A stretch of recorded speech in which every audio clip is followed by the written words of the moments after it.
Hello and welcome. In this lecture, we are going to be adding some sound effects. Excellent. Let's dive right in. So let's start to add some sound effects to our game so that we have got a more complete and polished thing.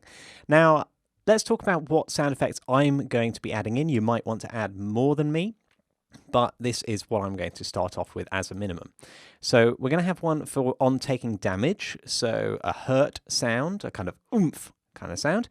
Then we're going to have an on dying sound, so a kind of sound, and then an on weapon hit, so a clang of a weapon, something like that. An on projectile hit, like a thump if it's an arrow, or a if it's a fireball, and then the projectile launched, so that could be like a thump or something along those lines.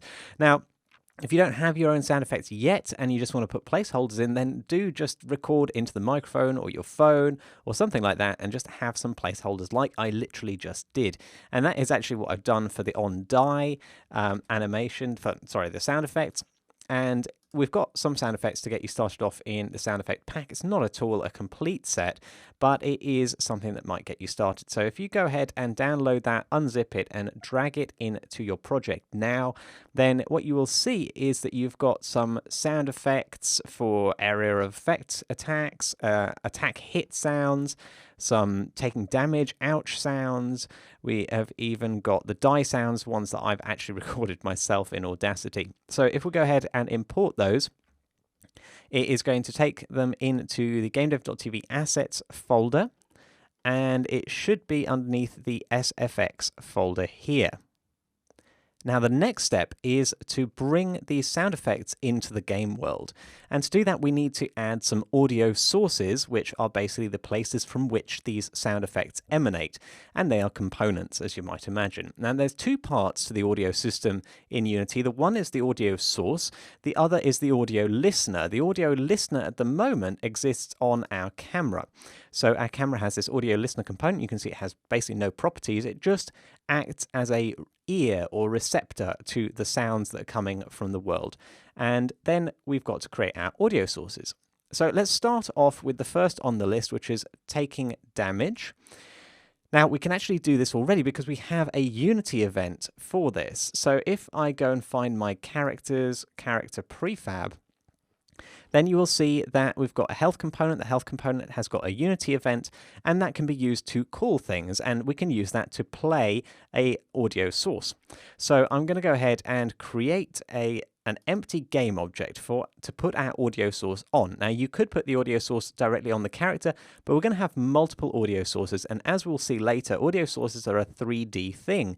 So we can position them relative to our character. We could have some at the feet if they're footstep audio sources. We could have some at the hands if they come from the weapon, or we could have them at the mouth if it comes from the player's mouth.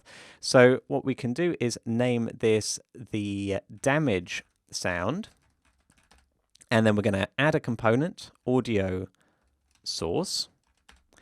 And let's just overview the properties for those of you not familiar with audio sources or haven't used them in anger before.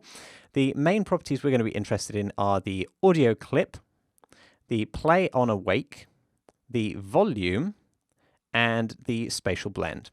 Now, by default, what I'm always going to do with these is I'm going to disable play on awake, which does kind of what it says on the tin. It will play as soon as this component has been created, so that's either when the scene loads or when you spawn it.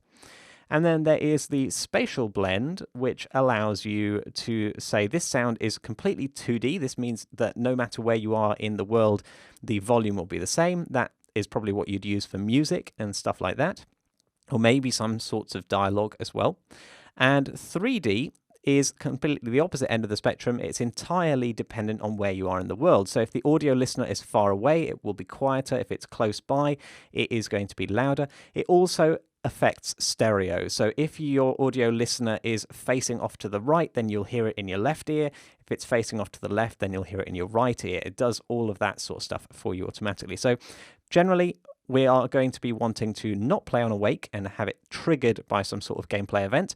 And we want the spatial blend to be completely 3D. Now, the other properties, volume is pretty self-explanatory, and the audio clip is the one that it's going to play. So in this case, we want an ouch kind of sound effect. So I'm going to go to the SFX and have a look for an ouch sound effect that I think is satisfactory. Oh! That's quite a good one. It's quite simple and slow and quick, I mean. So let's take ouch sound effect number 1. Now, one thing that we're not going to be doing in the course is randomizing the sound effects, so that you take a bunch of sound effects and choose between them, or even randomizing the pitch for a sound effect. But this is fairly simple to implement with just an extra script on top of this that would swap out the audio clips from a list using the random number generator and potentially changing the pitch between a range, again, using the random number generator. If you want to go ahead and try that, then you can. And if you're stuck at all wondering how to do an audio randomizer, then what I would suggest you try is go and have a look at how the GameKit 3D, I believe, uses an audio randomizer to do this kind of thing. So you can see how they've implemented it there if you're getting stuck. Anyway, that aside, let's go back to actually triggering this event. We can do it using the Unity event that we've got here for take damage under health. You just go ahead and add another event listener, and then you can drag in the game object, the damage sound, and from the drop down we're going to go to audio source, and we're looking for a method called play in the static methods. And now hopefully if we go ahead and hit play and go up to this guard and attack him, you can see he is making a sound. He is making an oomph sound as he is being hit. Again, obviously a randomizer is going to give more polish to that sound, but we're not going to cover that in this lecture. So other desired sound effects. On die, that we can deal with. Weapon hit at the moment, we're not going to deal with until the next lecture or the lecture after that, because we want to do a little bit of a refactor of the weapon in order to be able to get events and make the right sounds. Then we're going to have the projectile hit and projectile launched. Now, these three, you can have a go at yourself if you feel confident with adding a new Unity event. If you want to see me add a new Unity event first, I'm going to do on die and then challenge you to do the rest. Okay, so let's dive in. First of all, I'm going to open up the health component, and that's because that's where dying happens. That's what can trigger a die event. I'm going to add a new serialized field for the Unity event called, it's going to be of type Unity event. And again, we don't have to do a subclass here because we're not passing anything. We don't have to pass a float on die. It's just a signal saying that we have indeed died. Now, where we're going to call this, now there's a few places you might choose to. You might choose to do it in the die method, but the problem with the die method is it also gets called when we're restoring from save, and we don't want death sound effects happening when we travel between worlds. So I'm going to do it in take damage, which is the last time that, well, basically the first time that die is called. So we're going to have on die.invoke happening inside this if statement exactly when the health point values are equal to 0. So that's going to invoke our Unity event. We go back to our character, and we should have a new Unity event crop up in here. Now I'm going to duplicate our damage sound and rename that to die sound. And I'm also going to create a new empty game object to be the audio source container. Just call it audio sources and put these two sounds underneath that. And then the die sound, as you can see, we've already, because we duplicated it, we've got play on awake disabled. Spatial blend is entirely 3D. And then I'm going to take a death sound. Let's choose a death sound. That's okay. Maybe death sound 2. I quite like that one. So I'm going to use death sound 2 for my die sound. Like that. Take it over into the audio source audio clip. And let's hook it up. So we go to the character, find that new Unity event on die, drag in my die sound object, and go to function audio source and play. So hopefully now, if we go ahead and hit play, we should kill this guard. He goes, oh, a few times. There you go, he died. So that's good. Hopefully that's not too faint for you to hear, but it is basically doing what it is supposed to do. So now I'm going to challenge you to do the same thing for the projectile sound effects. So create audio sources for projectile hit and projectile launched. Also create any Unity events that you might need. Little hint, do you actually need 2 Unity events? Or could you get away with less? Pause the video and have a go.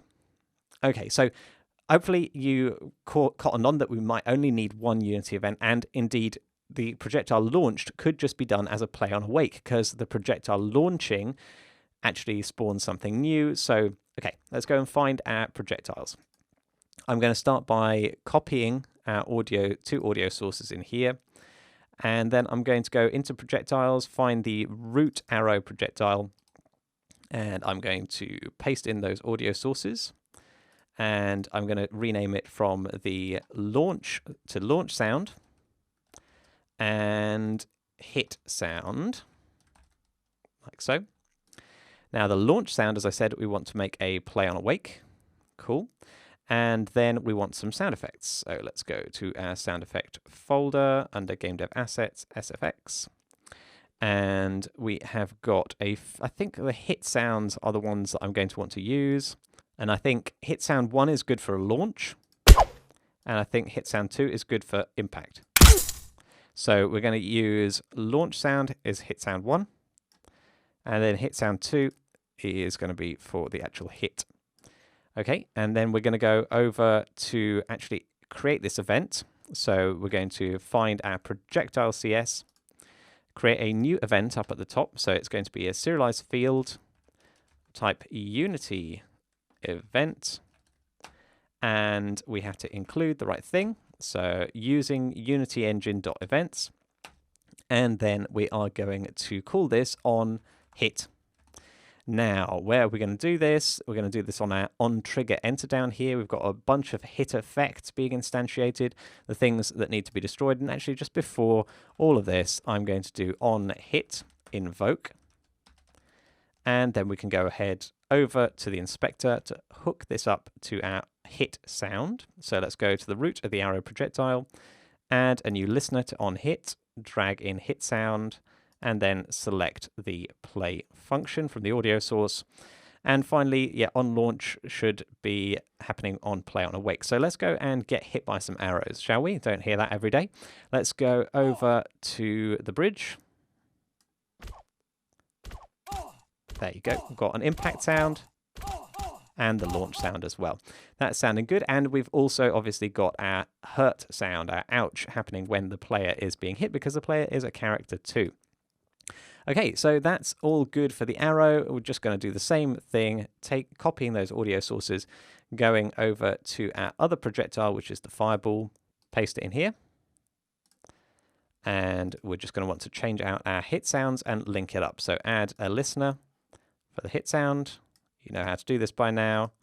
And then we are going to change out their sounds for some proper sound effects.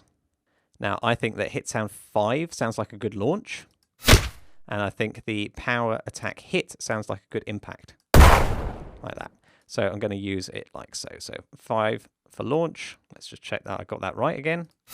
Yep. And then hit is going to be the power attack hit, like so. Let's give this a play and see how it goes. So we're going to... Excellent. That is working. All of the sound effects that we wanted to implement are now implemented. In the next lecture, we're going to look at how we need to modify our weapon system so that the sound effects are working for weapon clashes as well, such as the sword. See you there.